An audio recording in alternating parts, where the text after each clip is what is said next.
আপনি আমারে বলতেছেন একবার ছুরি কাটার জন্য, আর আমি নির্দেশ পাইতেছি শতবার, খবরদার আমার জবিহুল্লাহর গলায় কিন্তু টাচ করিস না। আল্লাহ আকবার কেন? দেখেন এবার যখন এইভাবে কই লাস্ট, যখন দুইবার দেওয়ার পর তৃতীয়বার একদম চূড়ান্ত, এবার যেই মাত্র চূড়ান্ত ছুরিটা চালাইব, ওই মুহূর্তে আমার আল্লাহ ডাক দিয়া কয়, জিবরাইল, ও জিবরাইল। জিবরাইল আলাইহিস সালামের জীবনে কয়েকবার দ্রুত গতিতে আসছে। একবার হলো ইউসুফ আলাইহিস সালামকে তার 10 ভাই মিল্লা যখন কূপের মধ্যে ফেলে দিয়েছে, আল্লাহ ডাক দিয়ে, ও জিবরাইল, আমার ইউসুফ কুয়ার পানির সাথে বডিটা লাগার আগে তোমার পাখাগুলো পানির নিচে বিছাইয়া দিয়া আমার ইউসুফের জন্য বাড়ি বানায়া দাও।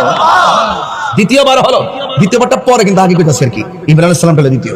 এরপর বোঝার জন্য বলছি, উহুদের জমিনে যখন আমার নবী যখন দন্ত মোবারক ভাঙলেন, মাথা মোবারকের উপরে যখন হেলমেট ঢুকে গেছে, আর রক্ত মোবারক গুলো বায়া বায়া এই দিক দিয়ে যখন পইরা যে এই মাত্র দাড়ি মোবারক থেকে রক্ত মোবারকের ফোঁটাটা ঝরে গেছে, আল্লাহ ডাক দিয়ে, ও জিবরাইল, যাও যাও, আমার বন্ধু নবীর দন্ত মোবারকের রক্ত মোবারক জমিনে পড়ে যাচ্ছে, একটা ফোঁটা মোবারক যদি জমিনে পড়ে কিয়ামত পর্যন্ত এই জমিনে কোনো গাছপালা হবে না, তাড়াতাড়ি যাইয়া আমার বন্ধু নবীর রক্ত মোবারকটা হাতে নিয়ে নাও। জিবরাইল আলাইহিস সালাম তৃতীয়বার যে আসলেন দ্রুত গতিতে আমার নবীর রক্ত মোবারকটা নেওয়ার জন্য। আর তৃতীয়বার হলো ইব্রাহিম আলাইহিস সালাম যখন তিনি গলার মধ্যে ছুরি চালাইব, ছুরিটা গলায় যাওয়ার আগে আল্লাহ বলে, ও জিবরাইল, জান্নাত থেকে একটা দুম্বা লইয়া আমার ইব্রাহিমের কাছে যাও। এবার ওই দুম্বাটা লইয়া রওনা হইছে। আসমান থেকে জিবরাইল আলাইহিস সালাম যখন সন্তানের গলার মধ্যে ছুরি চালাইব, ওই জিবরাইল আলাইহিস সালাম উপর দিকে ডাক মেরে কয়, আল্লাহু আকবার, আল্লাহু আকবার। ইব্রাহিম আলাইহিস সালাম সেটা শুনলেন, শুনে বলতেছেন, লা ইলাহা ইল্লাল্লাহু আল্লাহু আকবার, আল্লাহু আকবার, আল্লাহু আকবার। আর সন্তান ছুরির নিচে দেখে কয়, আল্লাহু আকবার ওয়ালিল্লাহিল হামদ। এই তাসবিহ এখনো আয়ামে তাশরিক আছে না নাই? এখনো আমাদের মাঝে আছে না নাই? এই কুরবানিতে পড়তে হয় কি হয় না? এই ফরজ নামাজের পরে আমরা এই তাসবিহ প্রতি ফরজের পরে পড়তে হয় কি হয় না? পুরুষ পড়বে জোরে জোরে, মহিলা পড়বে আস্তে আস্তে, এটা পড়া হলো ওয়াজিব রে বাজান। রাস্তার মধ্যে যাওয়ার সময় এটা পড়বেন, ঈদগার ময়দানে পড়বেন, আল্লাহু আকবার, আল্লাহু আকবার, লা ইলাহা ইল্লাল্লাহু আল্লাহু আকবার, আল্লাহু আকবার ওয়ালিল্লাহিল হামদ। এটা তাসবিহটা পড়বেন ইনশাআল্লাহ। বন্ধুগণ, এবার ইব্রাহিম আলাইহিস সালাম যখন হযরত জিবরাইল আলাইহিস সালাম যখন দুম্বা নিয়ে আইতাছে, আর তাসবিহ তিন নজরের মধ্যে যখন একটা জিকিরের ডে উঠে গেছে, ওই মুহূর্তে আমার আল্লাহ ডাক দিয়া কয়, ওয়ানাদাইনাহু আইয়া ইব্রাহিম قد صدقت الرؤيا إنا كذلك نجزي المحسنين وناديناه أن يا إبراهيم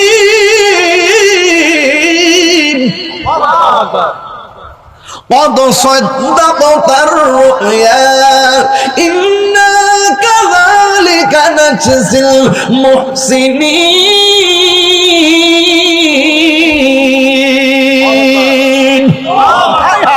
আল্লাহ বলে, ও ইব্রাহিম, قد صدقت الرؤيا,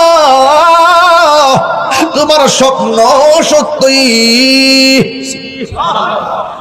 যা দেখেছো আমি কবুল করেছি, তোমার স্বপ্ন আজ বাস্তবায়ন হয়েছে, তোমার স্বপ্ন সত্য হয়েছে। এভাবেই আমি আল্লাহ প্রেমিকদেরকে প্রতিদান দিয়ে থাকি। মদিনার পাগল আমি, নবীজি পাগল আমি, মদিনার পাগল আমি, নবীজি পাগল। মদিনারি দুলবালি মোর, মদিনারি দুলবালি মোর, নয়নের কাজল আমি, মদিনার পাগল আমি, নবীজির পাগল আমি, মদিনার পাগল আমি, নবীজির পাগল। আমার জিকিরি নবী নবী, দুই চোখে মদিনার ছবি, আমার জিকিরি নবী নবী, দুই চোখে মদিনার ছবি, আমার জিকিরি নবী নবী।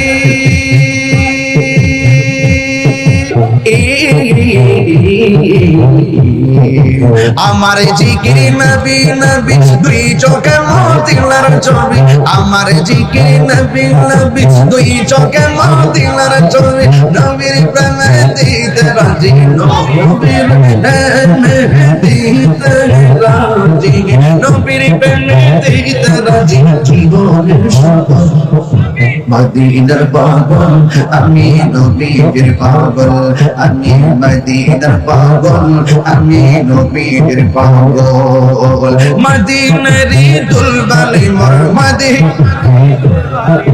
নয়নের কাজল আমি মদিনার পাগল আমি নবীর পাগল আমি মদিনার পাগল আমি নবীর পাগল আল্লাহ কই ইব্রাহিম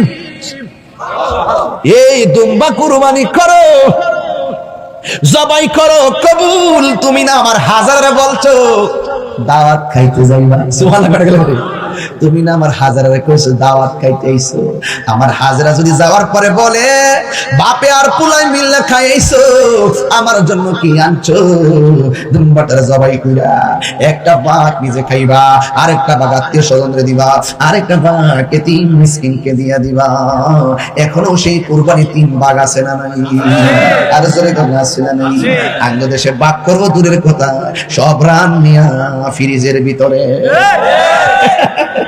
কিসের ভিতরে ফ্রিজের ভিতরে হামদায় দেয় রান কাটেও না সব টুকরা টুকরা না বরাবর পিস মাগো এখন অনলাইনে দিয়েছে প্যাকেট বাড়িছে এখনই প্যাকেটের বুদ্ধি দিতেছে প্যাকেট পিরা সুন্দর করে রেখে দিবেন যেটা 3-4 মাস না একটা বছর ধরে খেতে পারে এই রোজার এই কুরবানি ঈদের গোশত যেন আগামী কুরবানি পর্যন্ত যায় যা আছে হুজুরি বাসুরি যা আছে সব নিয়ে কষ্ট লাগে ভাই বাড়ির পাশে কুরবানি করে নাই আর সেই লোকটা কুরবানি রান্নাটা বাইরে করে রান্না করে আরে বোকা ছেলে তুমি তো তোমার বাড়ির রান্নার গোশতের গান ওই পাশের বাড়ির যিনি কুরবানি দেন নাই এতিম মিসকিনের নাকে লাগার আগে তোমার দরকার ছিল তার বাড়িতে আগে গোশত পাঠিয়ে দেওয়া হাত তুলে বলেন ঠিক না বেঠে এটা ঈমান পরীক্ষার জামানা ঈমান পরীক্ষা চলছে শেষ জামানা আল্লাহর হাবিব বলেছেন জ্বলন্ত আংরা হাতে রাখলে যেমন কষ্ট হবে এর চাইতে বেশি কষ্ট হবে ঈমান রাখতে আমল করতে কষ্ট হবে এটা কিন্তু বলে নাই মানে আমলের অভাব হবে না এমন আমলদার এমন ভাবে আমল করবে আর আপনাকে বোঝাবে মনে হয় সাহাবীরা ফেল আমাদের দেশে এমন নামাজি আছে না নাই দেখবেন আকাম করলো পাঞ্জাবি টুপিটা লাগাই করে মানে এমন বুজুর্গ ড্রেসের প্রতি এত যত্নশীল টুপি লাগাই রাখছে পাঞ্জাবি ভুইরে রাখছে এরপরও আকাম করে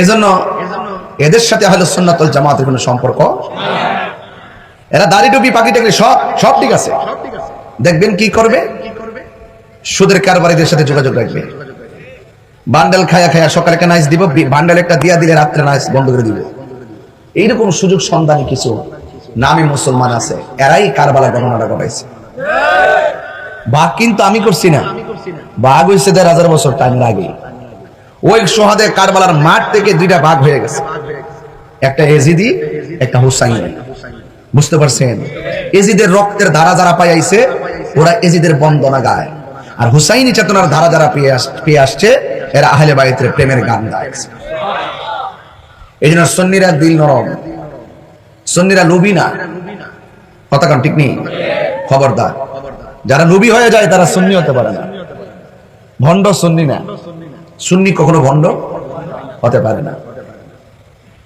এই জন্য আপনাদেরকে অনুরোধ করবো আপনারা দেখেছেন হযরত শাহ আলী বুগদাদি রহমতুল্লাহ আলাইহির মাজার আক্রমণ করেছে সবাই এখন নির্দোষ হয়ে যায় কেউ করে নাই জিনে আয়েশা করছে 3 জনের ধরছে ফুটেজ দেখা 100 জনের উপরে মামলা হয়েছে এই মামলা করতে হবে আমরা সুন্নিরা গিয়ে ওই মাজারগুলোকে সুরক্ষা করতে হবে কারণ এই আল্লাহর ওলির মাজারগুলো এটি সুন্নিদের জায়গা কথা কন ঠিক না বেটে এগুলো আমরা আমাদের সুন্নিরা ওলি আল্লাহদের দরবারকে বুলন্দ করতে গিয়ে জানে মালে শ্রম দিয়ে জিয়ারতের পরিবেশ করে আমরা এটা তুলে ধরেছি আর এই বাটফার গুলো মূলত আসছে কিন্তু বাক্সের টাকা খাওয়ার জন্য কিসের টাকা খাওয়ার জন্য বাক্সের টাকা খাওয়ার জন্য আসছে দেখে যায় ওই অনেকে এখানে গরু টরু আনে পীর ফকিরা ওই যে মিসকিন টিসকিন যারা আছেন তারা খায় ব্যবসা যারা এখানে দিয়ে এটা দিয়ে অনেক লাভ আছে রে ওরা আসছে বাক্সের টাকা আর গরু খাইবার লাগা। আর সুন্নি জামাতের তরিকাপন্থী যে কমিটিগুলো ছিল আগে, এই সুযোগে এদেরকে বাদ দিয়া ওরা এগুলো দখল করতো। দেখবেন প্রত্যেকটা মাজারের পাশে তাদের মাদ্রাসা দিয়ে দিছে, দিছিনি? তো এগুলো বুঝতে হবে না। আমরা যদি সাইরা দেই তারা এসে দখল করবে। তা আমরা জায়গাকে আমরা ছাড়তে পারবো? এজন্য প্রতিরোধ কমিটি গঠন করতে হবে। কি কমিটি? প্রতিরোধ কমিটি গঠন করতে হবে। প্রতিরোধ কমিটি গঠন কইরা সেখানে আমরা দাঁড়াইতে হবে, দাঁড়াইয়া বলতে হবে এটা ওলি আল্লাহর মাজার, এখানে কোনো ধরনের শরীয়ত বহির্ভূত কোনো কাজ চলবে না। কথা ঠিক আছে না? বলেন। দায়িত্ব নিয়ে দাঁড়ায় বলতে হবে ওলি আল্লাহর মাজারের চত্বরে কোনো ধরনের বেহায়াপনা চলবে না, কোনো ধরনের নেশা পানি চলবে না। এগুলো আমরা বলবো আমাদের প্রতিষ্ঠানে। আরে আমার সন্তান যদি কোনো খারাপ হয়, আমার সন্তান আমি মানুষ করবো। ওখানে আমরা দাঁড়াইতে হবে, দাঁড়ায় বলতে হবে যে এখানে তোমরা কোন ধরনের নেশা পানীয় দ্রব্য, মাদক, ইয়াবা, গাঞ্জা, মাঞ্জা এগুলো চলবে না। এই প্রতিষ্ঠানগুলোকে সুরক্ষা করার জন্য, সুন্দর করে ধরে রাখার জন্য আমাদেরকে দায়িত্ব নিতে হবে। আমি অতি শীঘ্রই আমার একটা পরিকল্পনা আছে। এখন আহলে সুন্নাত ওয়াল জামাতের কার্যক্রম চলতেছে, সাধারণ সভা চলতেছে, কাউন্সিলিং আহ্বায়ক কমিটি চলতেছে। চট্টগ্রাম উত্তর, চট্টগ্রাম দক্ষিণ, মহানগর, পার্বত্য চট্টগ্রাম, খাগড়াছড়ি অলরেডি সাধারণ সভা হয়ে গেছে, পাবনা সাধারণ সভা হয়ে গেছে, গতকাল সিরাজগঞ্জ সাধারণ সভা হয়ে গেছে। আর ওই দিক দিয়ে সিলেট বিভাগের কার্যক্রম চলতেছে, এবং ওই দিক দিয়ে বরিশাল চলতেছে, কুমিল্লা চলতেছে। সব জায়গায় আমরা ধীরে ধীরে সাধারণ সভাগুলো করতেছি, এবং আহ্বায়ক কমিটি করে করে আমরা কাউন্সিলিং নির্ধারিত ডেট আমরা করে কেন্দ্রের কাছ থেকে ডেট নিয়ে আমরা কাউন্সিলিং পদ্ধতিতে আগাচ্ছি। আগানোর বাহিরেও আমার আরেকটা পরিকল্পনা আছে ইনশাল্লাহ। এগুলো আমরা যখন এই কাজটা শেষ করব ইনশাল্লাহ, আমরা কি এখানে বিচ্ছিন্ন নাকি ঐক্যবদ্ধ? আরে বলেন না, আমরা কি বিচ্ছিন্ন নাকি ঐক্যবদ্ধ? আমরা সবাই ঐক্যবদ্ধ। যোগ্যতার ভিত্তিতে আমরা ইনশাল্লাহ কমিটিগুলোকে সাজাবো। আল্লাহ যেন কবুল করে, আমিন করুন। আমরা কাউকে বাদ দিতে চাই না। তবে একটা কথা মনে রাখবেন, অনেক সাধনার পরে, অনেক কষ্টের পরে আমরা আহলে সুন্নাত ওয়াল জামাতের আকাবিরিনগণ তারা ত্যাগ তিতিক্ষা স্বীকার করে উদার মনে ঐক্য হয়েছে এই বাগান যেন কেউ বিনষ্ট করতে না পারে। কথা বলেন ঠিক না বেঠিক? সবাইকে আমার কথা রাজি আছেন? সবাইকে রাজি আছেন? কারা কারা রাজি আছেন হাত তুলেন। আমরা কি এক আছি তো ইনশাল্লাহ? ডাক দিলে মাঠে পাওয়া যাবে তো ইনশাল্লাহ?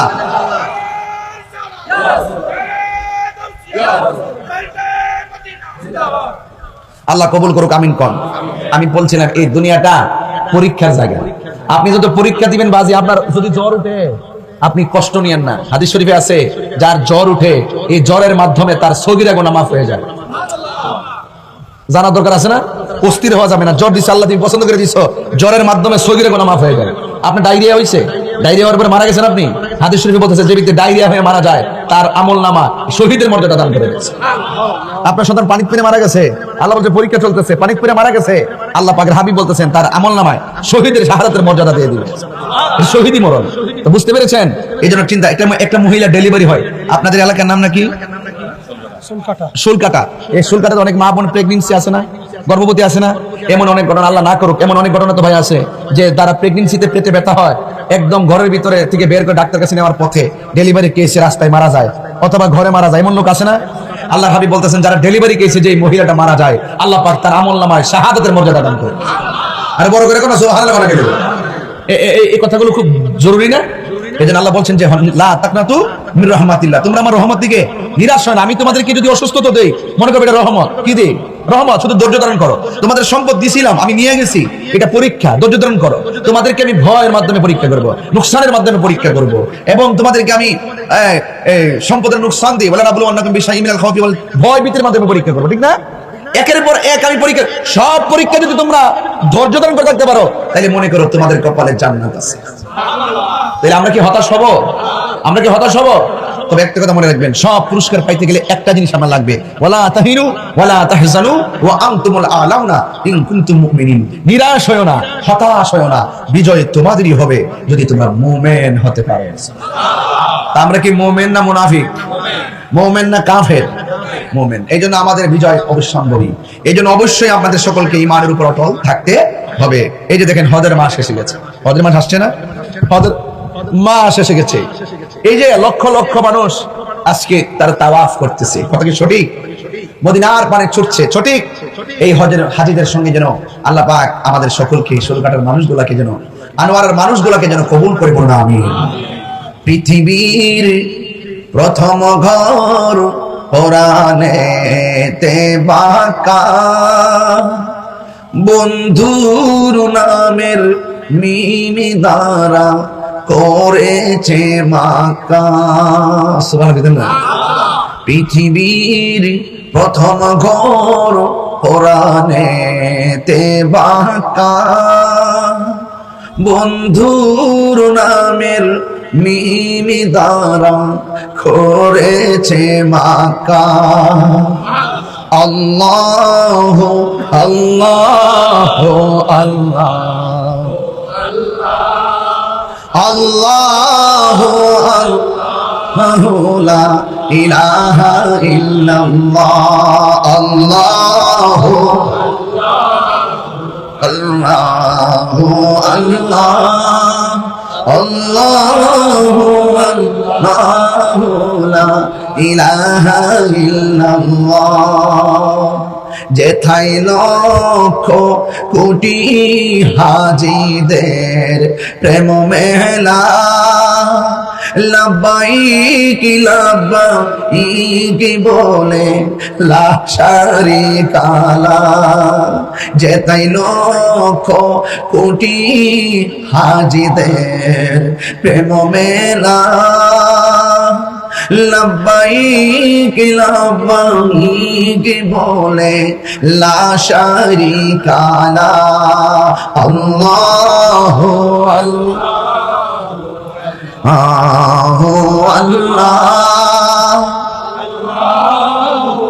আল্লাহ লা ইলাহা ইল্লাল্লাহ।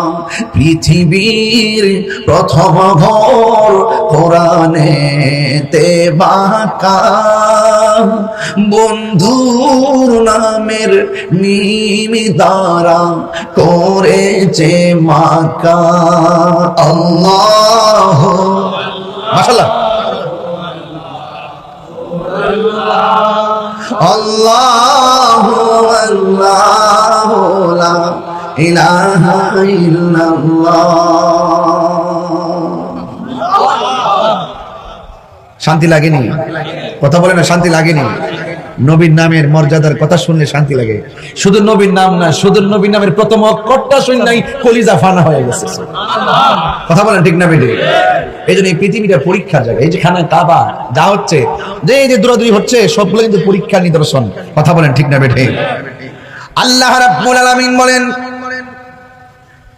আমি আল্লাহ রাব্বুল আলামিন তোমাদেরকে পরীক্ষা করব, আর এই পরীক্ষায় যারা অটল থাকতে পারবে, আমার আল্লাহ বলেন ইন্নাল্লাহা মা'আস সাবিরিন, নিশ্চয়ই আমি আল্লাহ ধৈর্যশীলদের সঙ্গে রয়েছি। ও আনোয়ারের বাবা, কি ভাষায় আমি কথা বলে দিয়ে যাব। এই জন্য যুগে যুগে যুগে যুগে সব নবীগণকে আমার আল্লাহ পরীক্ষা করেছেন।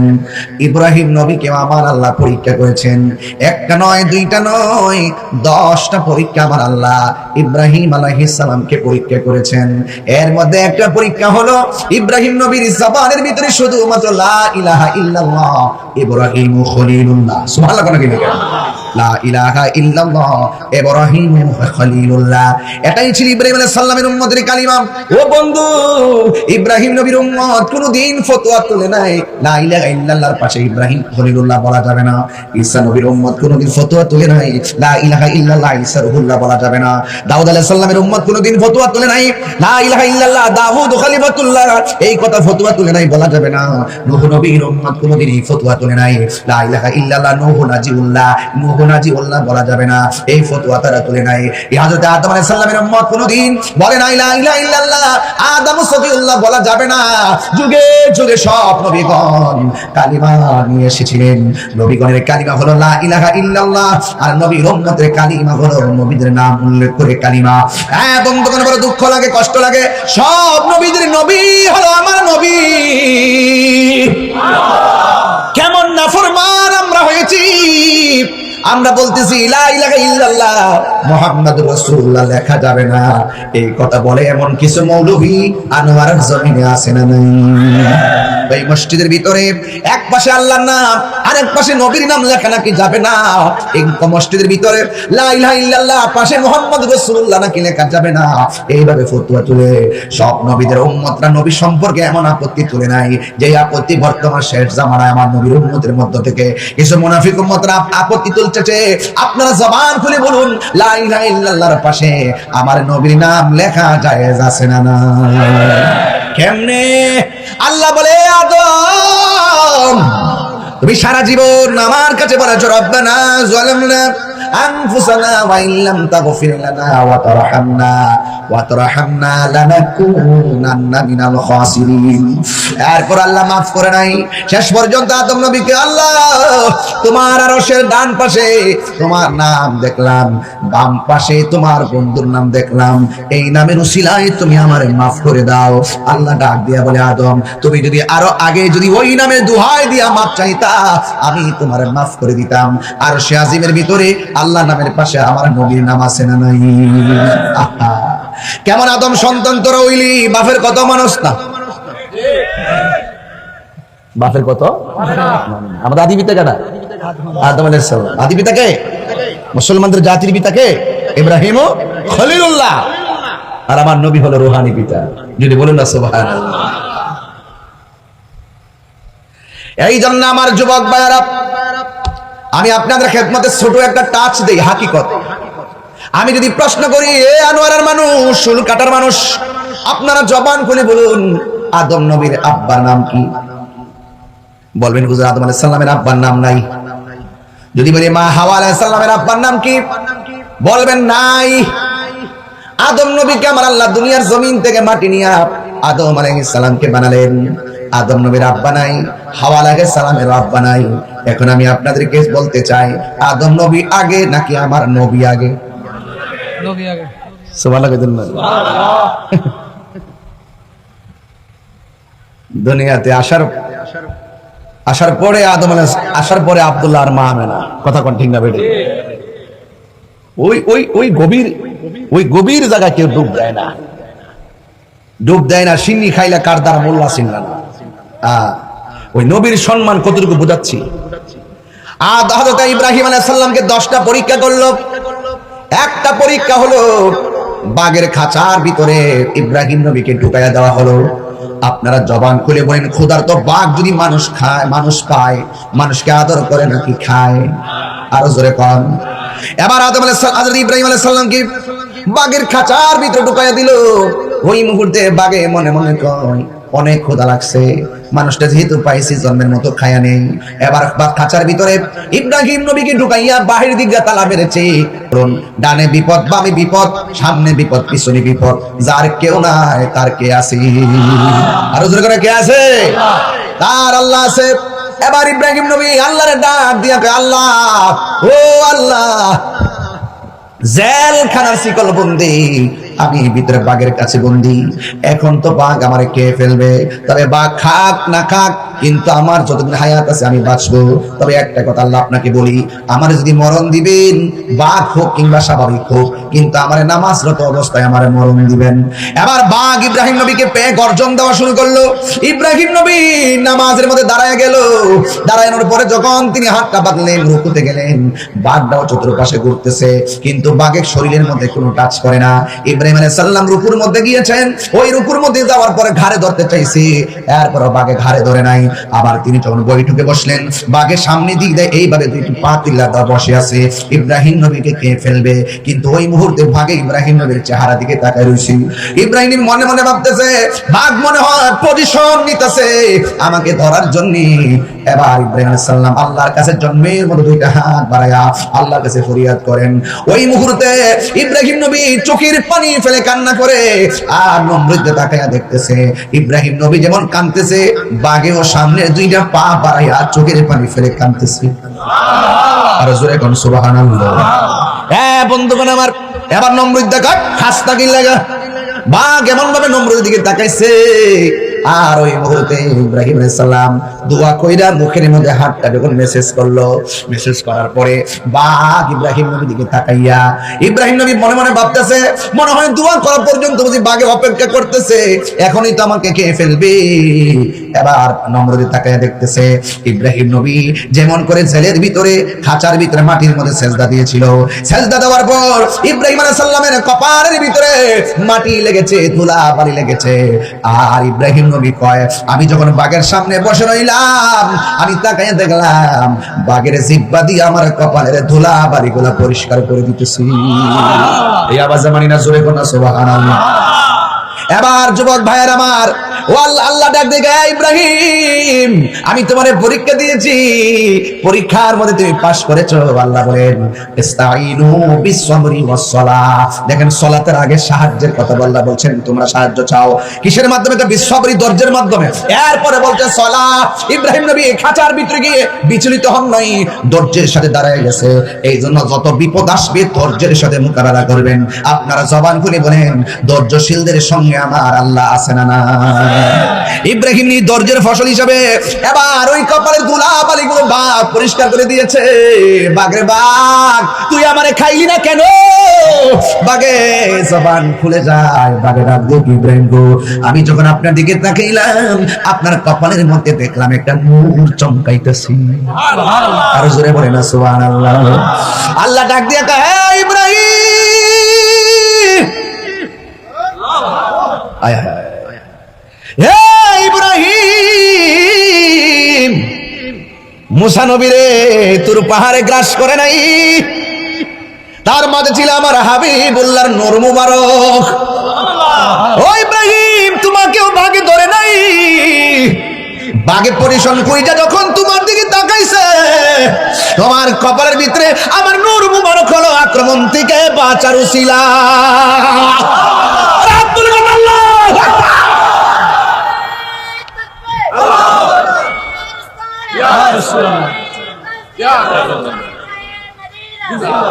আল্লাহু আকবার বলেন। আমাদের জীবনে পরীক্ষা আসতে পারে কি পারে না? অন্তরে যদি নবীর মহব্বত থাকে, দুনিয়ার মানুষ কেন আজরাইলের দরজাতে আসলে আপনারা সালাম দিব। জোরে কোন ঠিক কিনা? আজরাইল আপনারা সালাম দিব, নবীর প্রেম এমন জিনিস। ইব্রাহিম নবী সেখান থেকে উদ্ধার হয়ে গেল। এরপরে নমরুদ কয় সব জায়গায় জাদু চলে, আগুনের মধ্যে পাওয়ার চলে না। সুন্দর করে গর্ত মর্ত কইরা ইব্রাহিম নবীর আগুনে ফেলে দিছে। নমরুদ কয় আগুন কাঠ পুইরা সব শেষ হইয়া গেছি। আমি তাকায় দেখলাম হযরতে ইব্রাহিম নবীর গায়ের পশমের ভিতরে একটা আগুনের টাচ লাগে নাই। এই 2 নম্বর সবচাইতে বড় পরীক্ষা। লম্বা হয়ে যায় ওয়াজ, একটু ওয়াজটা লম্বা হইলে কি অসুবিধা পাবো? মানে সমস্যা হইব নাকি? না, এই যে একের পর এক একটা শুরু যেতেছে, এটা তো লাস্টে মূল কথা যেতে তো না। একটু আওয়াজ করে আল্লাহু আকবার বল। এই পরীক্ষা দিতে আমরা রাজি আছি কিনা দেখি তো, হাত তুলে দেন তো দেখি কে কে রাজি আছেন। ইনশাআল্লাহ এই মুহূর্তে ডাক দিলে কি মাঠে পাওয়া যাইবো ইনশাআল্লাহ। যেই কোনো মুহূর্তে আগামীর প্রত্যেকটা প্রোগ্রাম কিন্তু হবে মহাসমুদ্র ইনশাআল্লাহ। হাত তুলে বলো ঠিক কিনা বলো। প্রত্যেকটা প্রোগ্রাম হবে মহাসমুদ্র ইনশাআল্লাহ। আমরা বিচ্ছিন্ন নয়, আজ আমরা ঐক্যবদ্ধ। কথা বলেন ঠিক কিনা?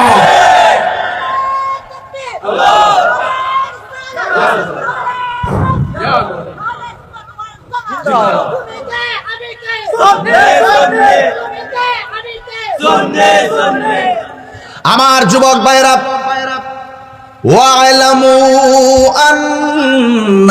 আন্নাল্লাহা মা'আল মুত্তাকিন। আল্লাহ রাব্বুল আলামিন বলেন, জেনে রাখো তোমাদের সাথে কেউ নাই। আমি আল্লাহর ভয় যদি তোমাদের অন্তরে থাকে, আমি আল্লাহ রাব্বুল আলামিন তোমাদের সঙ্গে রয়েছি। আল্লাহ রাব্বুল আলামিন অন্যত্র বলেছেন, আল্লাহু ওয়ালিয়ুল্লাযীনা আমানু ইউখরিজুহুম মিনাজ যুলুমাতি ইলান নূর। আপনারা জবান খুলে বলেন, অন্ধকার থেকে আলোর পথে নেওয়ার মালিক কে? ইব্রাহিম নবী শুধুমাত্র পরীক্ষা পরীক্ষা পরীক্ষা, শেষ পর্যন্ত বয়স অনেক বেশি, সন্তান নাই। আল্লাহর কাছে বলছে, আল্লাহ রাব্বি হাবলি মিনাস সালিহিন। আল্লাহ তুমি তো পরীক্ষা দিতেছো, আমারে তুমি একটা নেক সন্তান দান করে দাও। আল্লাহ বলে কবুল। জোরে কোন সুবহানাল্লাহ। এবার কবুল হয়েছে কার ঘরে জানেন? সারার ঘরে সন্তান নাই। যেই মহিলার ঘরে সন্তান হয় না তারে জিজ্ঞাসা করবেন, বোন আমার তোমার যে সন্তান নাই, সংসার করতেছ, 2 বছর হয়ে গেছে সন্তান নাই, 8 বছর হয়ে গেছে সন্তান নাই, 12 বছর হয়ে গেছে সন্তান নাই। সমাজের অনেক মানুষ আছে, যদি মহিলার ঘরে সন্তান না হয় অনেক সময় ধর্মের দোহাই দিয়ে, অনেক ইশারা দিয়ে কথা কয়, এর লাগে তোর ঘরে বাচ্চা হয় না, এই জন্য তোর ঘরে সন্তান হয় না। এমন কিছু মানুষ সমাজে আছে না নাই? আপনারা জবান খুলে বলেন, সন্তান দেওয়ার মালিক কে? ওই মহিলা উত্তর দিবে, ও বোন তোমার ঘরে 6 বছর হয়ে গেছে সন্তান হয় না, তুমি কি ছেলে সন্তান চাও না মেয়ে সন্তান চাও? যার ঘরে সন্তান হয় না সে উত্তর দিবে জানেননি, সে উত্তর দিবেন, ও বোন আমার, ছেলে বুঝি না, মেয়ে বুঝি না, আতর বুঝি না, ল্যাংড়া বুঝি না, বুবা বুঝি না। আল্লাহ যদি আমার যে কোনো একটা সন্তান দিত, তাইলে সমাজের কলঙ্কের হাত থেকে আমি শান্তি পাইতাম। আপনারা জবান খুলে বলেন, সন্তান দেওয়ার মালিক কে? হাজরা আলাইহিস সালামের ঘরে আল্লাহ পাক একটা সন্তান দিলেন। বহুত বছর পরে শেষ বয়সে সন্তান একটা দিছে। আর মাঝখান দিয়ে আগুনে জেলে ফেলায় অনেক পরীক্ষা করছে, সারাকে নিয়ে আর একটা পরীক্ষায় পড়ছিল। কিন্তু হাজারা করে যখন সন্তান হয়েছে, আল্লাহ রাব্বুল আলামিন আর একটা পরীক্ষার ইশারা করলেন। আল্লাহ রাব্বুল আলামিন ডাক দিয়ে বলে, হে ইব্রাহিম, তোমার ঘরে সন্তান ছিল না, আপনারা বলেন সন্তান দেওয়ার মালিক কে? আমি আল্লাহ তোমার দোয়া কবুল করেছি, তোমাকে সন্তান দিয়েছি, কিন্তু আমি আল্লাহর নির্দেশ হলো এই সন্তান তুমি এমন একটা জায়গায় নিয়ে যাইবা যেই জায়গার ভিতরে কোনো মানুষ নাই, যেই জায়গার ভিতরে কোনো পাক পাখালি নাই, যেই জায়গার ভিতরে কোনো ধরনের গাছ গাছালি নাই, এমন নীরব একটা জায়গায় চলে যাবে, নীরব একটা জনমানবহীন শূন্য জায়গায় তুমি চলে যাবে। এই মুহূর্তে যদি আমি কাউকে বলি, এ ভাই আমার একটা ভাঙ্গা কবরে যাইয়া রাতের বেলা সারা রাত বসে থাকেন, আপনি বলবেন পারবো না। বিশ্ব হুজুর কইছে, কয় না পারবো না। আম্মা কইছে, কয় না পারবো না, আমার ডর লাগে। এমন একটা নীরব জায়গায় ইশারা পাইলে অনেকে যাইতে চাইবো না, কিন্তু হুকুম যখন হবে আল্লাহর, এখানে কেউ ভয় করে না। আপনারা জবান খুলে বলেন, রক্ষা করার মালিক কে? যুবক ভাইয়ের আমার, আল্লাহ রাব্বুল আলামিন কয়, হে ইব্রাহিম, তোমার সন্তান নিয়ে নিবিড় অরণ্যে একাকী নীরব জনমানবহীন শূন্য জায়গায় তুমি চলে যাও। এবার হাজরা আলাইহিস সালামকে সাথে লইয়া, এবার সন্তানটারে সাথে নিয়ে, ছোট বাচ্চা, এমন ভাবে তিনি চলে গেছে। ওই জায়গার ভিতরে যাওয়ার পর ডানে কোনো মানুষ নাই, বামে কোনো মানুষ নাই, সামনে কেউ নাই, পিছনে কেউ নাই। ও বন্ধু, মস্কের ভিতরে শুধুমাত্র অল্প খাবার, শুধুমাত্র অল্প খাবার, শুধুমাত্র অল্প পানি, কিন্তু কেমনে এইগুলো দিয়ে তিনি কাটাবেন? এই কথা বলে তিনি জনমানবহীন শূন্য একটা জায়গায় চলে গেছে। জায়গায় গিয়ে বসতে দেরি, কিছুক্ষণ পরে ইব্রাহিম আলাইহিস সালাম তার স্ত্রী হাজরাকে ডাক দিয়ে বলেন, হ্যাঁ হাজরা, আমি তোমাকে ঘর থেকে বের করে নিয়ে এসেছি, এখানে কোনো মানুষ নাই, কেউ নাই, যার কেউ নাই তার কে আছে? ইব্রাহিম আলাইহিস সালাম কয়, হাজরা, আমি চলে যাওয়া লাগবে, তোমাকে এখানে এমনি রেখে যাব, আমি এখান থেকে চলে যাওয়া লাগবে, তুমি তোমার সন্তান নিয়ে তুমি এখানে বসে থাকবে। হাজরা আলাইহিস সালাম কয়, স্বামী গো, ও স্বামী, আমি বললাম একা, আমার সন্তান একা, আপনি চলে গেলে আমি একটা মহিলা মানুষ কেমনে এই মরুভূমির বালুর মধ্যে থাকবো? হ্যাঁ স্বামী, খাবার অল্প, শেষ হয়ে গেল, আমি খাবার আনবো কোথায় থেকে? ইব্রাহিম আলাইহিস সালাম বলেন, না না, কিছু করার নাই, আমাকে যাওয়াই লাগবে। এবার হাজরা আলাইহিস সালাম বলেন, হ্যাঁ স্বামী, আপনি কি আপনার নিজের মন গড়া যাইতেছেন নাকি অন্য কোন ইশারায় যাইতেছেন? ইব্রাহিম আলাইহিস সালাম বলেন, হাজরা, আমি আমার মন গড়া যাই না গো, আমার হুকুম করেছে একজন, জবান খুলে বলুন তিনি কে? পৃথিবীর মানুষ। হাজরা আলাইহিস সালাম বলে, স্বামী গো, এতক্ষণ আপনার সঙ্গে পেশাল করেছি, আমাকে নিয়ে ভেবেছি, আমার সন্তানকে নিয়ে ভেবেছি, খাবার নিয়ে ভেবেছি, হুকুম যদি আল্লাহর হয় আপনি নির্দ্বিধায় চলে যান, আমার আল্লাহ আমার এবং আমার সন্তানকে না খাওয়াইয়া মারবে না।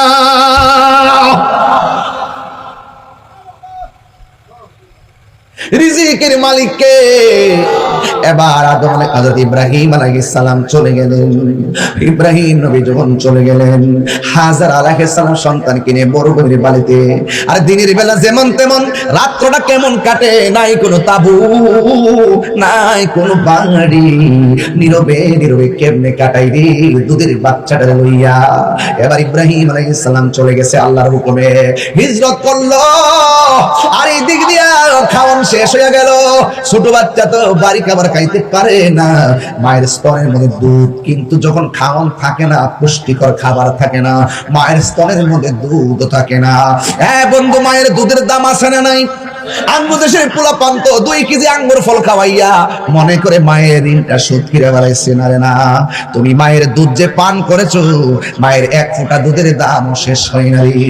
মায়ের 1 লিটার দুধের দাম কাটিয়া গাইর চাম, পাপ পশু বানাইল ঋণ শোধ হবে না।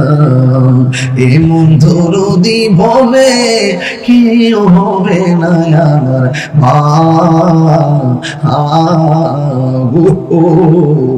এমন দরদি হবে কেউ হবে না আমার মা গো। এ 16 কাটার বাবা, ওয়াজের ভিতরে মার কথা বলছি। আমার আমি তাহিরের যদি 2 সেকেন্ডের জন্য ভালো লাগে তাকে রে আব্বা, জীবনে কোনোদিন বুড়া বাপটারে দমক দিও না। তোমার বুড়া বাপটা তোমার জন্য বস্তা টানতে টানতে টেনশন করতে করতে দাড়ি ফাইটে গেছে, নাইলে তোমার বাপের কিন্তু দাড়ি পাকার বয়স হয় নাই। তোমার বাবা তোমার জন্য বস্তা টানতে টানতে কোমরের হাড় ক্ষয় হয়ে গেছে, কিন্তু তোমার বাবার কিন্তু হাড় ফাঁকা হওয়ার বয়স হয় নাই। পিঠের দ্বারা বেদনা করে, চোখের গোড়া বইলা গেছে, চোখের গোড়া দিয়ে পানি পড়ে। তোমার মা কিন্তু এমনিতে কষ্ট করে এমনিতে বুড়া হয় নাই, তোমার বাপটা কষ্ট করতে করতে বুড়া হয়ে গেছে, আর তোমার মা সংসারে বোঝা টানতে টানতে বুড়া হয়ে গেছে।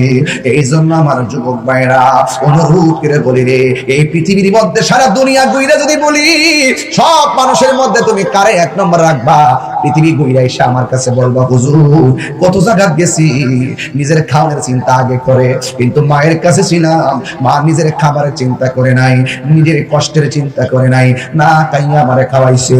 এই জন্য পৃথিবী ঘুরার পুরো দেখবা মায়ের তুলনা কেবল মাত্র মা। কথা কোনো ঠিক না? জান্নাতের চাবি আমার মা, মা গো জান্নাতের চাবি আমার মা, জান্নাতের চাবি আমার মা, মা গো জান্নাতের চাবি আমার মা। মা যার বেঁচে নাই তার মতো দুঃখী নাই, মা যার বেঁচে নাই তার মতো দুঃখী নাই, খালা ফুফু মায়ের মতো না মা গো জান্নাতের চাবি আমার মা, মা গো জান্নাতের চাবি আমার মা, জান্নাতের চাবি আমার মা, মা গো জান্নাতের চাবি আমার মা। মার কথা বলছিলাম, মা মার তুলনা কেবলমাত্র মা। হাজারা বলেছি ঘরের ভিতরে পানি নাই, খাওয়ার নাই, কোনো কিছুই নাই, জিহ্বাটা শুকাইয়া গেছে, খাওয়ানোর অভাবে স্তনের দুধ শুকাইয়া গেছে। আমি না যেমন তেমন একদিনের জায়গায় 3 দিন না খেয়ে থাকবো, কিন্তু আমার জাদুমনির কষ্ট আমি মায়ের সহ্য হয় না। আপনারা জগন করে বলেন নিঃস্বার্থে যেই মানুষটা ভালোবাসে ওই মানুষটার নাম কি? নিঃস্বার্থে ভালোবাসে শুধু আমার মা, ববে যার তুলনা নাই। নিঃস্বার্থে ভালোবাসে শুধু আমার মা, ববে যার তুলনা নাই। সেই মা তোমার চলে গেলে গো, সেই মা তোমার চলে গেলে সার হইব কান্দন। এই জগতে কেউ হবে না মায়েরই মতো, এই জগতে কেউ হবে না মায়েরই মতো। মা তোর আপন কইর যতন, মা তোর আপন কইর যতন, মা অমূল্য ধন। এই জগতে কেউ হবে না মায়েরই মতো, এই জগতে কেউ হবে না মায়েরই মতো। হাইরি ও শুলকাটা গৌসিয়া মহিনিয়া ইসলামী সুন্নি সংগঠনের বন্ধু,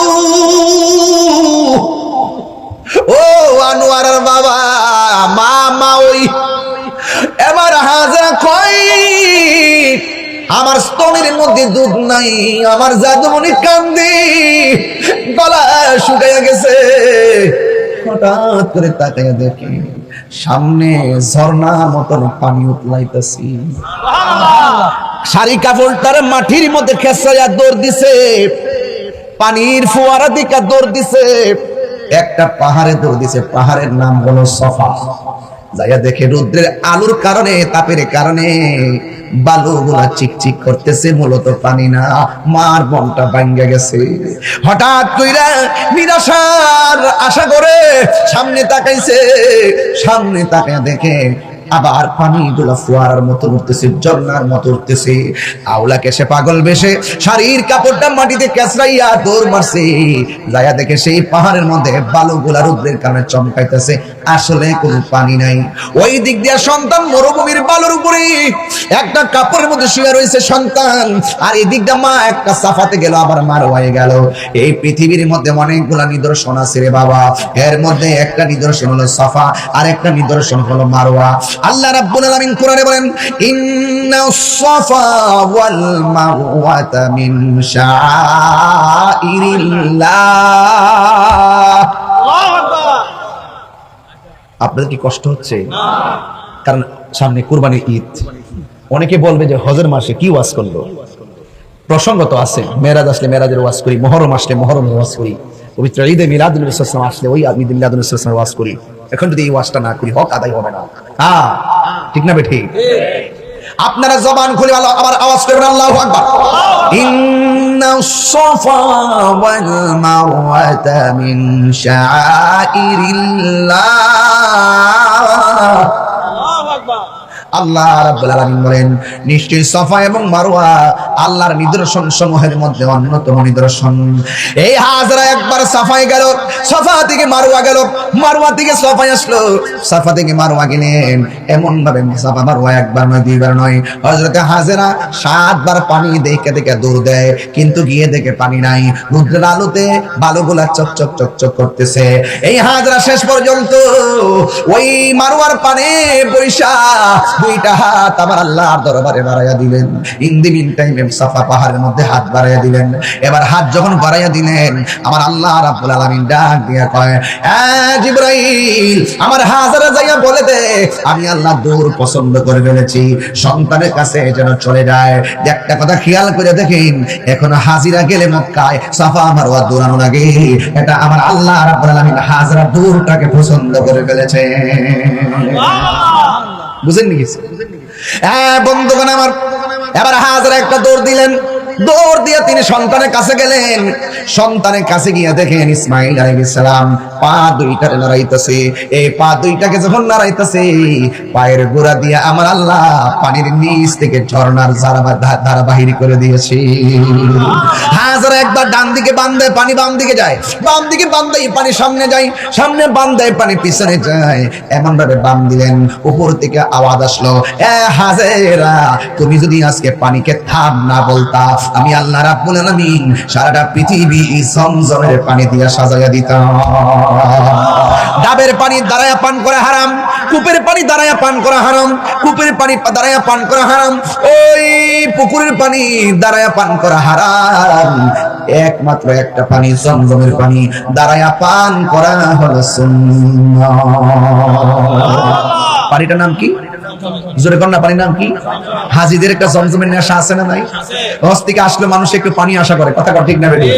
পানি পানি, বিজ্ঞানীরা বলতেছেন এই পৃথিবীর মধ্যে সবচেয়ে সুস্বাদু এবং সবচেয়ে বিশুদ্ধ এবং মিনারেল ওয়াটার হলো একমাত্র মর্যাদাপূর্ণ পানি। চিৎকার মেরে কোন জমজমের পানি, জোরে মারহাবা। জমজমের পানি সাধারণ জিনিস না।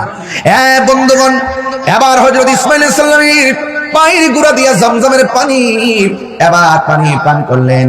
পানি যেখানে আছে মানুষও সেখানে আসে, পানি যেখানে আছে পশু পাখিও সেখানে আসে। আস্তে আস্তে সেই জায়গার ভিতরে মানুষের বসতি শুরু হয়ে গেছে। ইসমাঈল আলাইহিস সালাম ধীরে ধীরে সেই জায়গার মধ্যে বড় হইতেছে। মোটামুটি যখন চলাফেরার বয়স হয়েছে, ওই দিক দিয়ে ইব্রাহিম নবী এখনো আসে নাই। ইব্রাহিম নবী যখন ইসমাঈল আলাইহিস সালাম যখন চলাফেরার বয়স হয়েছে, ওই দিক দিয়ে ইব্রাহিম আলাইহিস সালাম আবার স্বপ্ন দেখলেন।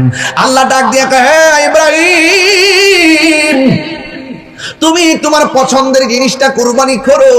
তিনি উট কুরবানি করলেন, আমার আল্লাহর পছন্দ হয় নাই। দুম্বা কুরবানি করলেন, আমার আল্লাহর পছন্দ হয় নাই। আল্লাহ ডাক দিয়ে কয়, হ্যাঁ ইব্রাহিম, তুমি তোমার সব চাইতে প্রিয়তম জিনিসটা কুরবানি করো। ইব্রাহিম আলাইহিস সালাম মনে মনে কয়, গরু কুরবানি দিলাম, আল্লাহ পছন্দ করে নাই। উট কুরবানি দিলাম, আল্লাহ পছন্দ করে নাই। কুরবানি যত প্রাণী আছে সব কুরবানি দিলাম, এরপর আল্লাহ পছন্দ হয় নাই। বুঝেছি, গরুর চাইতে, দুম্বার চাইতে, সব চাইতে আমার কাছে প্রিয় হলো আমার সন্তান ইসমাইল। যদি প্রয়োজন হয় আল্লাহকে রাজি করতে যাইয়া ইসমাইল রে আমি কুরবানি করে দিব। আজকাল বাজারে বাজারে গরু ওঠে, সেদিন যদি ইসমাইল ইসলাম কুরবানি হতো, বাজারে বাজারে মানুষ উঠতো।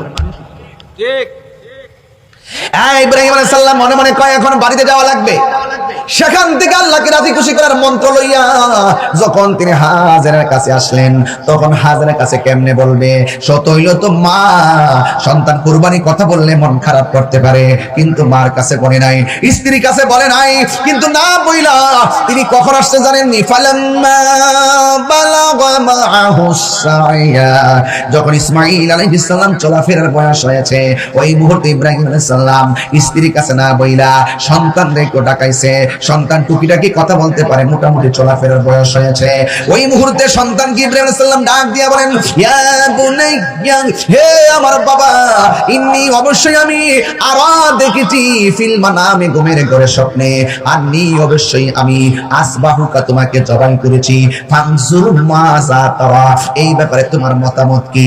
আম গাছে আম ধরে, জাম গাছে জাম, যেমন বাবা তেমন সন্তান। যার পায়ের গোড়ালে দিয়া জমজমের পানি বের করে, তার ভিতরে খোদার প্রেম আছে না নাই? ডাক দিয়া বলে, ও বাবা, ফানজুর মাযা তারা, এই ব্যাপারে তোমার মতামত কি? সন্তান ডাক দিয়া কয়, ইয়া আবাতি ফাআল মা তুমার, সাতাজিদুনি ইনশাআল্লাহু মিনাস সাবিরিন। ও বাবা, আল্লাহর পক্ষ থেকে আপনি যা আদিষ্ট হয়েছেন, মা তুমার, যা আদিষ্ট হয়েছেন, যা নির্দেশ প্রাপ্ত হয়েছেন, আপনি তাই করেন। সাতাজিদুনি ইনশাআল্লাহু মিনাস সাবিরিন, অবশ্যই আপনি আমাকে ধৈর্যশীলদের অন্তর্ভুক্তি পাবেন। বাপেও রাজি, সন্তানেও লাগছে না আগুন, কথা ঠিক না বেটি? এবার বাবাও রাজি, সন্তানেও রাজি। ওই মুহূর্তে এবার ইব্রাহিম সালাম হাজেরার কি করে শুনেন না? ডাক দিয়া কয়, হাজেরা, অনেকদিন পরে আসছি, সন্তান নিয়ে বেড়াইতে যাবো, ঘুরতে যাবো, সন্তানটারে সুন্দর করে সাজাইয়া দাও। সন্তানটারে সুন্দর করে সাজাইয়া দিলেন। যেই মাত্র ঘর থেকে বাপ পুরাটা বাইরে হয়ে গেছে, ওই মুহূর্তে শয়তান ইব্রাহিম হযরত হাজেরার কাছে আসলেন। আয়েশা ডাক দিয়া কয়, কোথায় এই সন্তানটারে বাপের হাতে তুলে দিলা? তুমি জানোনি ইব্রাহিম নবী তোমার স্বামী তোমার সন্তানটারে জবাই করবো। ডিল মারলেন পাথর দিয়া, 3 বার মারলেন, 4 বার মারলেন, 7 বার ডিল মারলেন। এই ডিল মারাটা আল্লাহর কাছে পছন্দ হয়ে গেছে। আল্লাহ কয়, হাজিরা রে, কিয়ামত পর্যন্ত আইবি, এখানে পাথর মারা লাগবে। আর জোরে জোরে কোন সুবহানাল্লাহ। সোনার মদিনা বহু দূরে, সোনার মদিনা বহু দূরে, কিন্তু মদিনাওয়ালা আমার অন্তরে, কিন্তু মদিনাওয়ালা আমার অন্তরে, আমার অন্তর জুড়ে মদিনায় আছে রে, অন্তর জুড়ে মদিনায় আছে রে, মদিনা মদিনা বলে জিকির করে রে, মদিনা মদিনা বলে জিকির করে রে। গিয়েছে একবার সোনার মদিনা, তাহার মনে আর কোনো দুঃখ রইল না, তাহার মনে আর কোনো দুঃখ রইল না। যে গিয়েছে একবার সোনার মদিনা, তাহার মনে আর কোনো দুঃখ রইল না, তাহার মনে আর কোনো না। আমার অন্তর জুড়ে মদিনায় আছে রে, অন্তর জুড়ে এ মদিনা মদিনা বলে জিকির করে রে, মদিনা মদিনা বলে জিকির করে রে। জোরে জোরে কি আল্লাহু আকবার বলা যাবে না? হাই রে, ও শুনকাটার বাবা,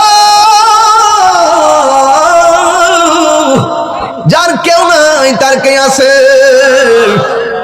সত্যের পথে অনেক কাটা হবে, কাটা বেদ করে সামনে যাওয়ার নাম হলো ইহদিনাস সিরাতাল। কাটা তো সবার জন্য হবে না, ফুলসিরাত তো সবার জন্য কঠিন হবে না। প্রেমিকের জন্য পৃথিবী সমান প্রশস্ত হবে। চিৎকার মেরে কোন সুবহানাল্লাহ। वो जाने वाले हाजी जब जाओ तुम मदीना दरबार मुस्तफा में मेरा सलाम कहना। वो जाने वाले हाजी जब जाओ तुम मदीना जब जाओ तुम मदीना दरबार मुस्तफा में मेरा सलाम कहना। सुभान अल्लाह। हाय रे सातবার দিল মারলো, কয়বার? হাজিরা গেলে কিছু মুরব্বি দি সাতাটার এমনি ভিতরে ঢুকাইয়া ইটাটা লইয়া জোরে জোরে শয়তানটার কপালটার মধ্যে, মানে আমার আম্মা যখন গিয়ে সুমরা করতে বুঝছিস না ভাই না, যাওয়ার পরে এই যে হাঁটুর মধ্যে বেদনা, আম্মার ডায়াবেটিস হলো 20, এরপরে ওই উমরা দেওয়ার পরে শক্তি পাইছে, এরপরে বাবারে ভাত করে লইয়া এমন বাবারে লইছে, লইয়া দিয়ে যে বেটি দেখো দৌড় মারছে রে, আমার আম্মা আমার সামনে ওই ফাল দিয়া কই শয়তানকে দিয়া লই একবার এমনি লইয়া একবারে ও হাবিটার কপালে মানে শয়তানটার কপালে মারছে।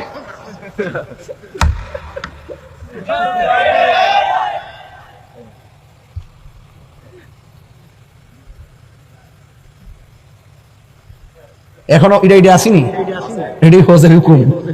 দূরাদূরি আসেনি, হজের হুকুম। বাবা শুধু খানকাত বয় হুকুম না, প্রেমের সাথে দূরাদূরিও হুকুম। আরে বড় করে কোন সুবহানাল্লাহ কোন গেলে যা বলেন, ইজ্জতের মালিক কে রে? সোজা চলে গেছে মিনার প্রান্তরে, সন্তানের বাপ একটা মাঠে, বাবা সন্তানরা কয় পুত্রে আমি চাইতেছি তোমার এখানে জবাইটা করবো, তুমি কি কয়? ফুতে ডাক দিয়ে কে আব্বা আমি রাজি আছি, তবে জবাই করার আগে আমার চোখ দুইটা বাঁধতে হবে, পা দুইটা বাঁধতে হবে, হাত দুইটা বাঁধতে হবে। আমি না আপনার ফুলা, দীর্ঘদিন ফুলারে দেখতেও তো শখ মিটে নাই, আমার চোখের দিকে তাকাইলে আপনার মায়া লাগতে পারে, আর মায়া লাগলে আমার আল্লাহ বেজার হয়ে যেতে পারি।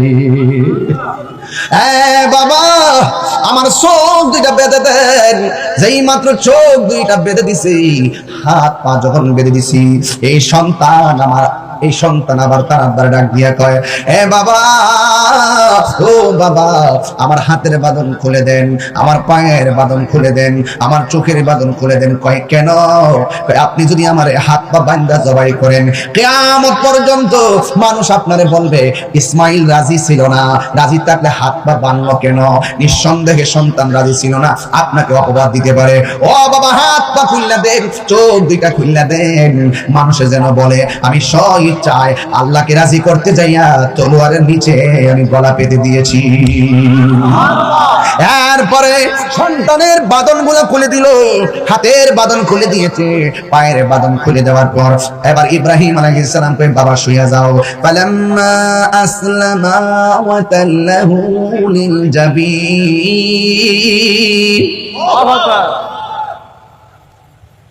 فلما أسلما وتله للجبين বাবাও রাজি, পোলায়ও রাজি। সুবহানাল্লাহ কোন গেলে, আর আসমানটা থরথর করে কাঁপতেছে। কি হইতেছে? বাবা হইয়া সন্তানের গলায় ছুরি চালাইব, এটা কেমন ইতিহাস? এবার সন্তানটার মাটির মধ্যে শোয়াইলো। ও বন্ধু, ফালাম্মা আসলামা ওয়া তাল্লাহু লিল জাবিন, সন্তানটার মাটির মধ্যে শুয়াইয়া গলার মধ্যে যখন তলোয়ারটা ধরবে, ছুরিটা ধরবে, কিন্তু গলার ভিতরে ছুরি তো যায় না রে। পাথরে টাচ করলে পাথর ফেটে যায়, কিন্তু গলার মধ্যে ধরে না। ইব্রাহিম নবী ছুরিরে ডাক দিকে ছুরি রে গলা কাটস না কেন? ইব্রাহিম নবীর ছুরি রাখ দিয়ে কয়, আপনি আমার বলতেছেন একবার ছুরি কাটার জন্য, আর আমি নির্দেশ পাইতেছি শতবার, খবরদার আমার জবিহুল্লাহর গলায় কিন্তু টাচ করিস না। আল্লাহ আকবার না কেন? এই দেখেন এবার যখন এইভাবে কই লাস্ট, যখন দুইবার দেওয়ার পর তৃতীয়বার একদম চূড়ান্ত, এবার যেই মাত্র চূড়ান্ত ছুরিটা চালাইবো, ওই মুহূর্তে আমার আল্লাহ ডাক দিয়া কয়, জিবরাইল, ও জিবরাইল। জিবরাইল আলাইহিস সালামের জীবনে কয়েকবার দ্রুত গতিতে আসছে। একবার হলো ইউসুফ আলাইহিস সালামকে তার 10 ভাই মিল্লা যখন কূপের মধ্যে ফেলে দিয়েছে, আল্লাহ ডাক দিয়ে, ও জিবরাইল, আমার ইউসুফ কুয়ার পানির সাথে বডিটা লাগার আগে তোমার পাখাগুলো পানির নিচে বিছাইয়া দিয়া আমার ইউসুফের জন্য বাড়ি বানায়া দাও। দ্বিতীয়বার হলো, দ্বিতীয়বারটা পরে কিন্তু আগে কইতাছে আর কি, ইব্রাহিম আলাইহিস সালাম পেলে দ্বিতীয়। এরপর বোঝার জন্য বলছি, উহুদের জমিনে যখন আমার নবী যখন দন্ত মুবারক ভাঙলেন, মাথা মুবারকের উপরে যখন হেলমেট ঢুকে গেছে, আর রক্ত মুবারক গুলো বায়া বায়া এই দিক দিয়ে যখন পইরা যে এই মাত্র দাড়ি মুবারক থেকে রক্ত মুবারকের ফোঁটাটা ঝরে গেছে, আল্লাহ ডাক দিয়ে, ও জিবরাইল, যাও যাও, আমার বন্ধু নবীর দন্ত মুবারকের রক্ত মুবারক জমিনে পড়ে যাচ্ছে, একটা ফোঁটা মুবারক যদি জমিনে পড়ে কিয়ামত পর্যন্ত এই জমিনে কোনো গাছপালা হবে না, তাড়াতাড়ি যাইয়া আমার বন্ধু নবীর রক্ত মুবারকটা হাতে নিয়ে নাও। জিবরাইল আলাইহিস সালাম তৃতীয়বার আসলেন দ্রুত গতিতে আমার নবীর রক্ত মুবারকটা নেওয়ার জন্য। আর তৃতীয়বার হলো ইব্রাহিম আলাইহিস সালাম যখন তিনি গলার মধ্যে ছুরি চালাইবো, ছুরিটা গলায় যাওয়ার আগে আল্লাহ বলে, হো জিবরাইল, জান্নাত থেকে একটা দুম্বা লইয়া আমার ইব্রাহিমের কাছে যাও। এবার ওই দুম্বাটা লইয়া রওনা হইছে। আসমান থেকে জিবরাইল আলাইহিস সালাম যখন সন্তানের গলার মধ্যে ছুরি চালাইবো, ওই জিবরাইল আলাইহিস সালাম উপর দিকে ডাক মেরে কয়, আল্লাহু আকবার, আল্লাহু আকবার। ইব্রাহিম আলাইহিস সালাম সেটা শুনলেন, শুনে বলতেছেন, লা ইলাহা ইল্লাল্লাহু আল্লাহু আকবার, আল্লাহু আকবার, আল্লাহু আকবার। আর সন্তান ছুরির নিচে থেকে কয়, আল্লাহু আকবার ওয়ালিল্লাহিল হামদ। এই তাসবিহ এখন আয়ামে তাশরিক আছে না নাই? এখনো আমাদের মাঝে আছে না নাই? এই কুরবানিতে পড়তে হয় কি হয় না? এই ফরজ নামাজের পরে আমরা এই তাসবিহ প্রতি ফরজের পরে পড়তে হয় কি হয় না?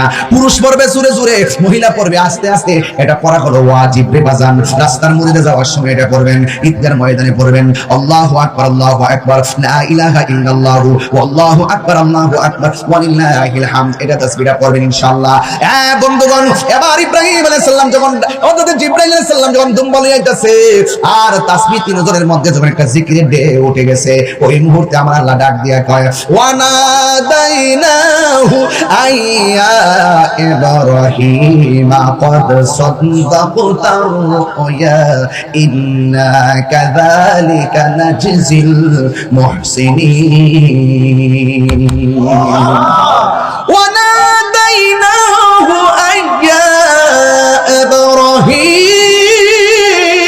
إبراهيم قد صدقت الرؤيا إنا كذلك نجزي المحسنين আল্লাহ বলে, ও ইব্রাহিম, قد صدقت الرؤيا, তোমার স্বপ্ন সত্যই,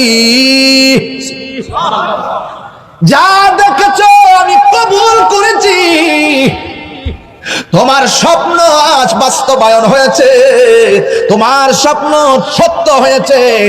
এভাবেই আমি আল্লাহ প্রেমিকদেরকে প্রতিদান দিয়ে থাকি। মদিনার পাগল আমি, নবীজির পাগল আমি, মদিনার পাগল আমি, নবীজির পাগল। মদিনারি দোলবালি মোর, মদিনারি দোলবালি মোর, নয়নের কাজল আমি, মদিনার পাগল আমি, নবীজির পাগল আমি, মদিনার পাগল আমি, নবীজির পাগল। আমার জিকিরি নবী নবী, দুই চোখে মদিনার ছবি, আমার জিকিরি নবী নবী, দুই চোখে মদিনার ছবি, আমার জিকিরি নবী নবী।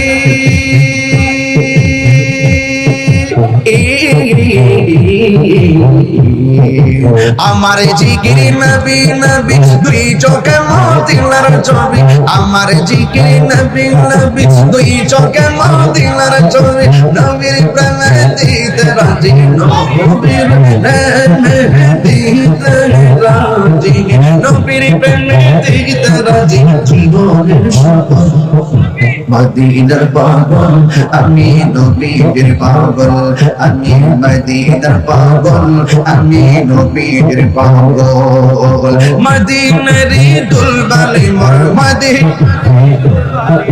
নয়নের কাজল আমি মদিনার পাগল আমি নবীর পাগল আমি মদিনার পাগল আমি নবীর পাগল আমার জিকির আমার রোগের সকল সুখ দয়ালে নবীর সালাম দরু আমার রোগের সকল সুখ দয়ালে নবীর সালাম দরু আমার রোগের সকল সুখ আমার রোগের সকল সুখ দয়ালে নবীর সালাম দরু হক দিতে পড়ি যখন হক দিতে পড়ি যখন হক দিতে পড়ি যখন অসুস্থ মদিনার পাগল আমি নবীর পাগল আমি মদিনার পাগল আমি নবীর পাগল মদিনার দুলবালি মোর মদিনার দুলবালি মোর মদিনার দুলবালি মোর মদিনার পাগল আমি নবীর পাগল আমি মদিনার পাগল নবীর পাগল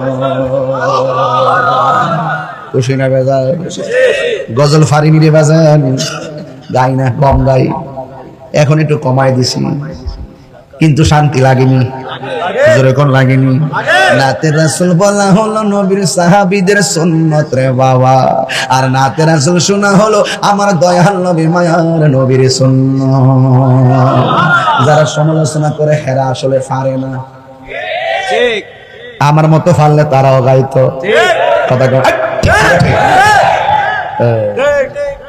হাসান বিন সাবিত মারহাবা জোরে কোন কেন আপনাদের কি কষ্ট হয়েছে কষ্ট হচ্ছে এক ঠেলা 1.5 ঘন্টা কথা কইলাম মোটামুটি কষ্ট হইছে আপনাদের আর একটু সামনে যাই কষ্ট হবে আপনাদের তাইলে মাঝে মাঝে একটু শান গাইতাম মেরে বাজি মজা লাগেনি আরো জোরে কোন লাগেনি আমি কবে যাব রোজার কিনারে যাইতে মন চাইনিও কোন না যাইতে মন চাইনি কানসা একটা হাত তালা রাখা রাখুন আমি কবে যাব রোজার কিনারে হাতে মেসা সব পোল্টি খাইয়া হাতের গিরা বেদনা গেছে এটা কোন না আমি কবে যাব রোজার কিনারে রোজার পাশে গিয়ে আমি রোজার পাশে গিয়ে আমি দেখিব নয়ন ভরে আমি কবে যাব রোজার কিনারে আমি কবে যাব রোজার কিনারে রাত্রি যখন শুইতে যায় নবীকে খুঁজে বেড়াই চোখের জলে বুক ভাসে নবীর দিদারের আশায় কবে যাব সোনার মদিনায় কবে যাব সোনার মদিনায় আল্লাহ কয় ইব্রাহিম এই দুম্বা কুরবানি করো জবাই করো কবুল তুমি না আমার হাজারে বলছো দাওয়াত খাইতে যাইবা সুবহানাল্লাহ তুমি না আমার হাজারে কইছো দাওয়াত খাইতে আইছো আমার হাজারা যদি যাওয়ার পরে বলে বাপে আর পুলাই মিললে খাইছো আমার জন্য কি আনছো দুম্বাটার জবাই কইরা একটা ভাগ নিজে খাইবা আরেকটা ভাগ আত্মীয় স্বজনরে দিবা আরেকটা ভাগ এতিম মিসকিনকে দিয়া দিবা এখনো সেই কুরবানি 3 ভাগ আছে না নাই আর জোরে কথা আছে না নাই আঙ্গ দেশে ভাগ করব দূরের কথা সব রান নিয়া ফ্রিজের ভিতরে কিসের ভিতরে ফ্রিজের ভিতরে হান দেয় রান কাটেও না, সব টুকরা টুকরা না, বরাবর পিস মাগো। এখন অনলাইনে দিয়েছে, প্যাকেট বাড়িছে, এখনই প্যাকেটের বুদ্ধি দিতেছে। প্যাকেট পিঠা সুন্দর করে রেখে দিবেন, যেটা 3-4 মাস না, একটা বছর ধরে খেতে পারে। এই রোজার এই কুরবানি ঈদের গোশত যেন আগামী কুরবানি পর্যন্ত যায়, যা আছে হুজুরি পাসুরি যা আছে সব নিয়ে। কষ্ট লাগে ভাই, বাড়ির পাশে কুরবানি করে নাই, আর সেই লোকটা কুরবানি রানটা বাইরে করে রান্না করে। আরে বোকা ছেলে, তুমি তো তোমার বাড়ির রান্নার গোশতের গান ওই পাশের বাড়ির যিনি কুরবানি দেন নাই এতিম মিসকিনের নাকে লাগার আগে তোমার দরকার ছিল তার বাড়িতে আগে গোশত পাঠিয়ে দেওয়া। হাত তুলে বলেন ঠিক না বেঠে? আমাদের সমাজ থেকে মানবতা উঠে গেছে, ইনসাফ উঠে গেছে, বিবেচনা উঠে গেছে। বরং একটা হাড্ডি, একটা টুকরা নিতে আসলে একটা হাড্ডি দিয়া ধমক মারে, শেষ হয়ে গেছে। আসলে সব কিন্তু ফ্রিজের ভিতরে ঢুকাই দিছে। কথা ঠিক না বেঠে? সব নিয়ে ফ্রিজের ভিতরে ঢুকাইয়া দিল। আপনার আওয়াজ করে বলুন, আমরা সুষম বন্টন নীতির আলোকে আমরা কুরবানির গোশত বন্টন চাই কি চাই না? আর ইচ্ছা করলে সব খাইতে পারবেন মিয়া, আপনাকে তো কিছু বিধান ফলো করতে হবে, ঠিক না বেটি? আপনি না দিয়া একটা হিলে রাস্তা দাঁড়ে, তোরা খাইছ না, আমি খাই লাইছি, কারে কো জানেন যে কুরবানি দিচ্ছে না, হেরে কো এটা আল্লাহর গজব পড়ব। নতুন কাপড় পয়রা যদি যায়, একটা যে ব্যক্তি কাপড় কিনতে পারে না তার সামনে যদি যায়, কোন তারা কাপড় কিনছত না, আমি কাপড় কিনা লাইছি, মস্তানি করে। ওই আর 2 লাখ টাকা দিয়ে আনছে, আর আমি কি 2 লাখ দাঁড়লে কি চলে নাকি? 3 লাখ দান তুইব, এটা ব্যবসা আর কি, মানুষের দেখাইবার লাগে। আচ্ছা, কুরবানির গোশত, কুরবানি কি মানুষের দেখার কিছু আছে? কারা সন্তুষ্টি করছে? ইব্রাহিম আলাইহিস সালাম। কথা কোন লাগে? আল্লাহরে সন্তুষ্ট করতে যাই সন্তানের গলায় ছুরি চালাই দিচ্ছি। আমি কি মনে করেন ব্যাপারটা? ইতিহাসটা কি শুধুমাত্র গরু খাওয়ার ইতিহাস? আর বেটা বাজার থেকে হাট থেকে গরু কিনা আইন না, ওই পশুর গলার মধ্যে ছুরি চালাইয়া কুরবানি দেওয়ার আগে তোর মনের ভিতরে রিয়া নামক পশু আছে, হিংসা নামক পশু আছে, তাকাব্বুরি নামক পশু আছে। এই পশুটাকে আগে জবাই কর, তারপরে পশুর গলার মধ্যে ছুরি চালা।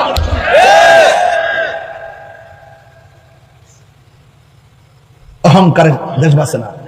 সাবধান বলে দিলাম, কুল ইন্না সলাতি ওয়া নুসুকি ওয়া মাহইয়ায়া ওয়া মামাতি লিল্লাহি রাব্বিল আলামিন।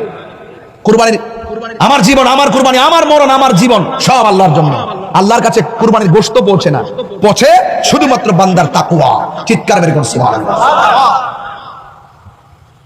এইজন্য আপনাদেরকে অনুরোধ করে বলবো, কুরবানি দিবেন, পাশের বাড়ির মানুষটাকে যেন কষ্ট না হয়। সে আসতে হবে কেন? আপনি প্রথম কাইটে আগে তার বাড়িতে পাঠান, পরে দূরে দিয়েন, আগে তার কাছে পাঠান। এই জন্য বলছি, যুবকদেরকে বলবো, এভাবে উদ্বুদ্ধ হবেন। আপনার ঘরের বাবা মাকে আপনি প্রেশার ক্রিয়েট করবেন, মা আমরা আগে খাবো না, তাদের মুখে আগে খাওয়ান দেন। আমরা কাপড় পরবো না, তাদের গায়ে কাপড় দেন। কথা কোন ঠিক না বেঠিক? এই জন্য আল্লাহ আমাদের সকলকে বোঝার তৌফিক দান করুন, বলুন আমিন। 1:45 বেজে গেল। ছেলের একটা কাগজ দিয়েছেন, এই কাগজটা অনেক আগে এসেছিল। কমিটির ছেলেদের একটা মাত্র দাবি, আজান দেওয়া। আমি তো আজান সব সময় দেই, এরপর আপনারা দাবি করছেন, কমিটিদের যেহেতু দাবি, না বললেও তো হয় না। আর আপনারা অনেক সুন্দর করে আয়োজন করেছেন, আর আমিও চেষ্টা করেছি ধারাবাহিকভাবে আলোচনার একটা ফিনিশিং দিয়ে যাওয়ার জন্য। আপনারা বলুন, কুরবানি করব কার সন্তুষ্টির জন্য? তবে একটা কথা মনে রাখবেন, বাবা ট্যাবলেট খাওয়া যাবে না। কথা কোন গেলে ইয়াবা খাওয়া যাবে না, ফেন্সি খাওয়া যাবে না, গাঞ্জা খাওয়া যাবে না, আর সুদ তো খাওয়া যাবেই না। আমাদের দেশে সুদখোরের মুরিদ আছে কতগুলা। এই সুদখোরকে আমরা খুব নজরে রাখছি, উনি যেন বাহিরে যেতে না পারে। উনি অনেক হিসাব আমরা কাছে দিয়া যেতে হবে। অলরেডি হাইকোর্টে রিট করা হয়েছে, সামনে আরো কিছু তিলিসমতি আসবে। যদিও এখনই তিনি এতেকাফে বসে আছেন, আউলা লাগাইয়া এমন ভাবে কথা কর, চোখটা কিন্তু ফানি হয় না। বাটপাড়িতে সেরা। তিনি দেশের কেউ না, তিনি এই দেশের কেউ না, তিনি দেশের জন্য কিছুই করে নাই। কথা বলেন ঠিক কিনা? দেশের মানুষকে সুদের চারা লাগাইয়া সুদ খাওয়া শিখাইছে। কথা কোন ঠিক?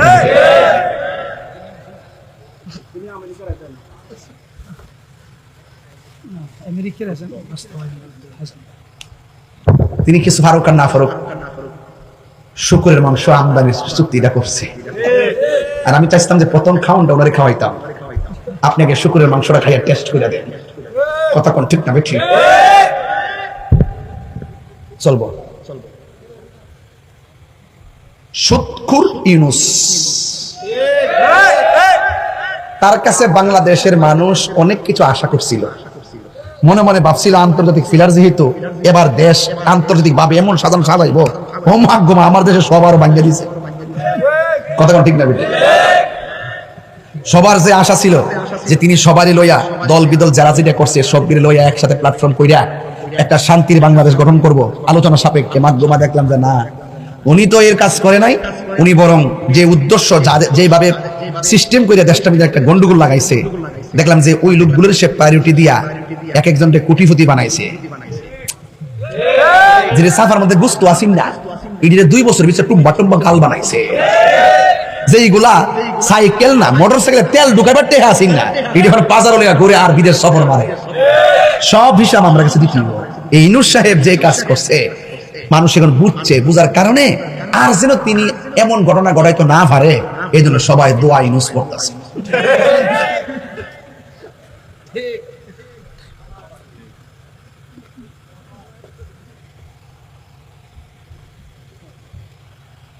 যাই হোক, আপনাদেরকে অনেক কথা বলছি, তবে একটাই কথা, মরে যেতে হবে। কাউকে ধোঁকা দেওয়া যাবে, কোন মুনাফিকি করা যাবে। সবচেয়ে বড় সম্পদ কি? কথা বলেন, বলেন না, সবচেয়ে বড় সম্পদ কি? ঈমান থাকলে কবরে যাওয়ার পরে আপনার গড়ির নিচে জান্নাতের গালিচা বিছাই দেওয়া। আর সুদ খাবেন?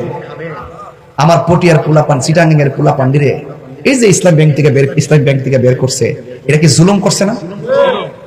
এই ইউনিট চাইয়া এইগুলা করতে পারছে, মেজাজটা খারাপ হয়েছে আমার।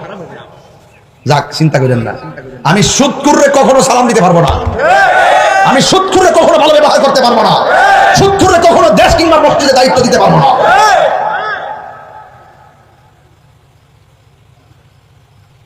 সাবধান, সুদ খায়েন না, প্রয়োজনে সুটকির বর্তা দিয়ে ভাত খাবেন। আল্লাহ আমাদের সকলকে বোঝার তৌফিক দান করুন। আরো জোরে কোন আমিন। যাই হোক, এখানে অনেকে দোয়া চাইছে। মোহাম্মদ বেলাল এসকান্দর সংগঠনের সদস্য না, মোহাম্মদ আব্দুল হান্নান, আদিব, আলম, রিপন, সুমন, আরিফ, এরা অনেক টাকা পয়সা দিয়া, শ্রম দিয়া অনেক সহযোগিতা করছেন। আপনারা সকলকে ধন্যবাদ জানাই। মিলেমিশে থাকবেন, যে কোনো সংগ্রামের সংকটে দুর্যোগে মানুষের পাশে থাকবেন। আল্লাহ যেন কবুল করে, আমিন করে। আমি একটু আজান দেওয়ার জন্য বলছেন, আসলে আমি আর এবার তো আমাদের যুব সেনা, ছাত্র সেনা, আমাদের ইসলামী ফ্রন্টের মানুষ দেখাই দিচ্ছে খেলা। কথা ঠিক না? সারা বাংলাদেশে আওয়াজ হয়েছে নি? আপনারা কি মনে করেন আমি ফেল করছিলাম? আরে ইঞ্জিনিয়ারিং করছে, সিলেকশন। কিন্তু এক মাঘে শীত যায় না। সুন্নিরা এখন ঐক্যবদ্ধ হয়ে শুধুমাত্র খানকার পরিচালনা করে না, এখন ঐক্যবদ্ধ হয়ে রাষ্ট্র পরিচালনার স্বপ্ন দেখে। কথা বলে ঠিক না? রাজি আছেন সবাই ইনশাআল্লাহ? জয় মোমবাতি। জয়